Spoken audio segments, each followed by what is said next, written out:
Matagal nang malinaw ang pangarap ni Ripple para kay XRP. Gusto niyang baguhin ang sistema ng global payments sa pamamagitan po ng bilis, efficiency at kakayahang mag-scale. Para po sa maraming taga-suporta, sa XRP ay parang tulay or bridge na mag-uugnay sa mundo ng pera.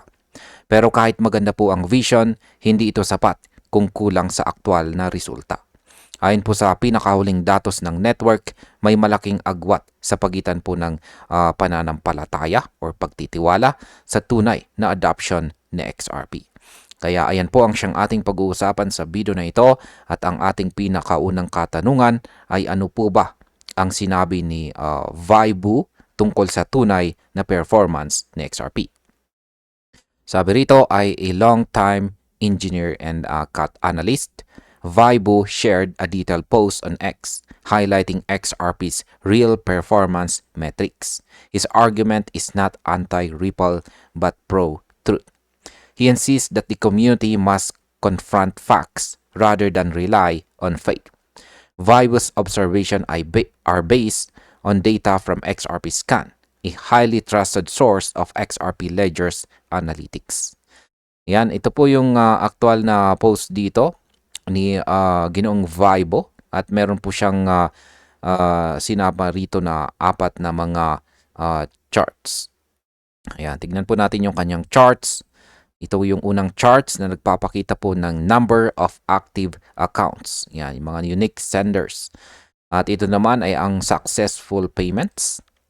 Sunod ay ang number of payments from one another to another. At ang pang-apat at panghuling chart ay XRP payment volume po ito from one account to another. Ayan. Isa po siyang matagal ng engineer, itong si Ginoong Vibo. At siya po ang naglabas ng detalyadong post dito sa X kung saan ay ipinakita po niya ang tunay na datos ni XRP. Hindi daw ito laban kay Ripple kundi para sa katotohanan. Gusto niyang gisingin ang community na wag lang umasa sa hype kundi tumingin sa aktwal na progress. Ang kanyang mga obserbasyon ay mula po sa XRP Scan, isang mapagkakatiwalaang analytics source ng XRP Ledger. Sa market impact, ang ganito pong uri ng analysis ay pwede po itong magdulot ng pansamantalang pressure sa presyo ng XRP dahil pinapaalala po nito sa mga investors na mas mahalaga ang totoong adoption kaysa sa hype. Sunod na tanong ay bakit po ba sinasabing huminto ang user activity na XRP? Sabi po rito tungkol dyan ay according to XRP Scan, daily active accounts on the XRP ledger hover around 25,000. That figure has shown little to no improvement over the last 3 years. In contrast, Solana currently averages over 2.5 million daily active accounts, about 100 times higher than XRP's. Ayan, paliwanag po natin. Ayon daw po sa XRP Scan, nasa humigit kumulang 25,000 lang ang daily active accounts sa XRP Ledger at halos walang pagbabago po ito sa loob ng 3 taon. Samantalang si Solana naman ay may higit sa 2.5 million active users araw-araw. Halos 100 beses na mas mataas kumpara kay XRP. Ipinapakita po nito kung gaano pa kalayo ang kailangang lakbayin ni XRP para makamit ang antas ng adoption. Sa market impact, kung hindi po tataas ang bilang ng mga users na XRP, mananatili pong limitado ang liquidity at saka volume ng network na maaari pong huminto ang momentum ng kanyang presyo.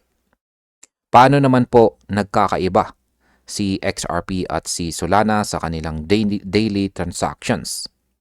Sabi rito, XRP successful payments metric has grown roughly 50% year over year. However, total daily transactions around 1.5 million per day pale in comparison to Solana's 100 million daily average. Both networks offer ultra-low transaction fees, yet Solana appears to attract more consistent, high-volume activity. Ayan, pakita po natin yung successful payment metrics dito ni XRP. Ayan po. Tumas daw ng 50% ang successful payments ni XRP kada taon. Malayo pa rin siya kay Solana. Si XRP po ay may 1.5 million transactions kada araw, habang si Solana ay may halos 100 million. Pareho po silang mababa ang transaction fees, pero mas nakakaakit po si Solana ng mas mataas at consistent na volume. Ipinapakita po nito na hindi sapat ang mura lang ng fees para mapalago ang network activity. Sa market impact, maaari pong maapektuhan nito ang perception ng mga investors na mas active at relevant si Solana. Kaya posible pong lumipat ang kapital mula kay XRP papunta kay Solana sa short term. Ngayon ay gaano naman po kalaki ang agwat nila sa volume ng transaction. Sabi po rito ay Vibus data also highlights that XRP's monthly transfer volume sits around $50 to $60 billion. Meanwhile, Solana processed nearly $2 trillion in stablecoin transfers in October alone, according to verified Blockworks data. Ayan, pakita po natin yung monthly transfer dito ni XRP. Ayan, number of payments po yan. Ayan.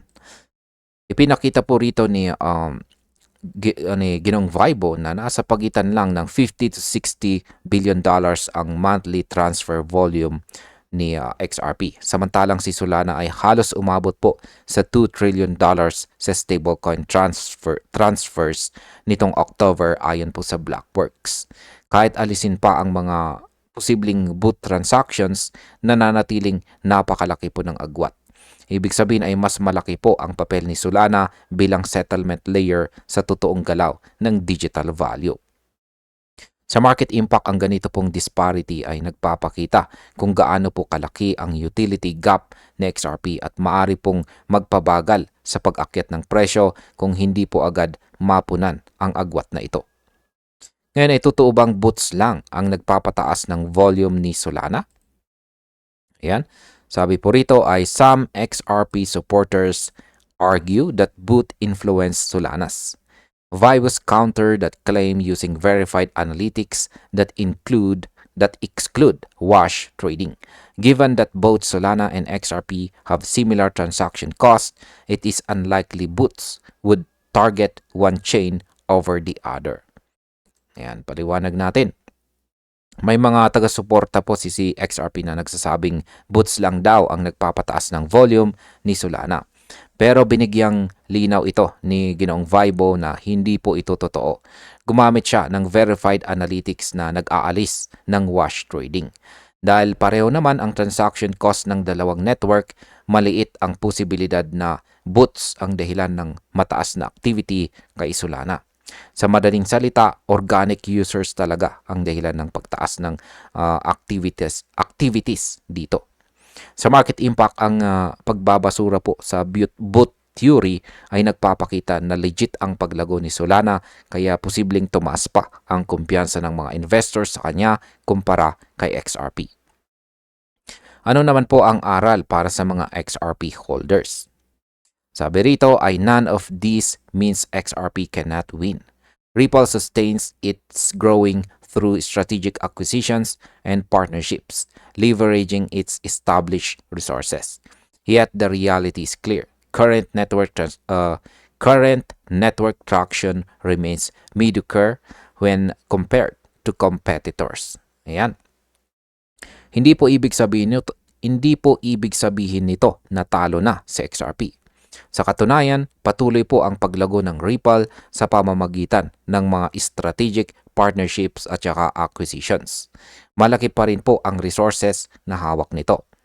Pero malinaw na kailangan pa ng mas malawak na user base at mas aktibong ecosystem. Kung hindi po ito mapapalakas, mahihirapan po sa XRP na makipagsabayan sa bilis ng progress ni Solana. Sa market impact, ang ganito pong sitwasyon ay maaring magdulot ng sideways movement sa presyo ng XRP kung wala pong malakas na development or adoption news sa mga susunod na buwan. Bilang panghuling katanungan ay paano naman po magiging data-driven ang pag-asa ng mga XRP supporters? Sabi po rito ay Vivo's analysis is not dismissal of XRP's future. It is a call for data-driven optimism. Belief should follow evidence, not precede it. If XRP adoption accelerates in payments, stablecoins, and on-chain finance, then its long-awaited breakout could finally begin. Ano nga bang ibig sabihin yan? Ang analysis po ni Ginong Vibo ay hindi upang sirain si XRP, kundi para hikayatin ang community na maging data-driven. Dapat ay mauna po ang ebidensya bago ang paniniwala.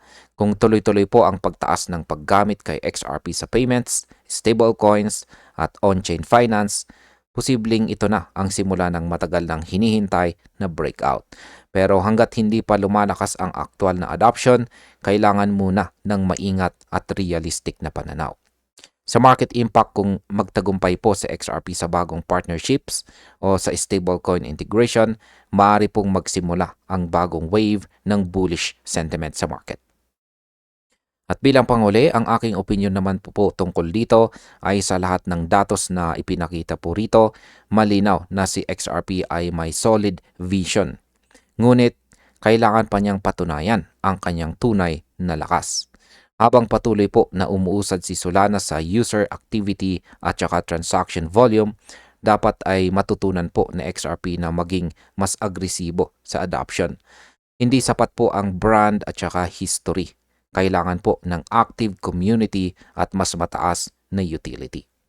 Para po sa atin bilang mga traders at investors, magandang paalala po ito na huwag pong umasa sa hype kundi sa facts. Sa ngayon sa XRP po ay tila nasa gitna ng pagbabago.